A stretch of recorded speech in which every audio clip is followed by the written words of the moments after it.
Sad love story part 4 మరుసటి రోజు college దగ్గర సుమ, అరుణ్ కలుసుకున్నారు. నిన్న ఏదో చెప్తా అన్నవుగా, ఏమిటది అని అడిగింది సుమ.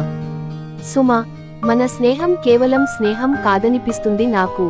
నేను నిన్ను ప్రేమిస్తున్నాను అని చెప్పాడు. సుమ, అవకయ్యి. అరుణ్, నాకు కూడా అలాగే ఉంది. నువ్వు ఈ మాట చెప్పే రోజు కోసం వేచి చూస్తున్నా అని చెప్పింది. ఇద్దరు తమ ప్రేమ విషయం తెలిసి ఆనందంతో గెంతులు వేసి అక్కడ నుండి వెళ్ళిపోయారు. తర్వాత రోజు కాలేజీకి వచ్చిన అరుణ్ క్లాస్లోకి వెళ్ళాడు. అక్కడ ఎవరు లేకపోవడం వల్ల బయటకు వచ్చాడు. సుమని కలుద్దాం అని అటు ఇటు వెతికాడు. సుమ కనిపించలేదు. ఇంతలో సుమ ఫ్రెండ్స్ రాజీ, స్వప్న కనిపించారు. వాళ్ళని సుమ కనిపించిందా అని అడిగాడు అరుణ్. లేదు, ఈ రోజు సుమ కాలేజీకి రాలేదు అని చెప్పారు.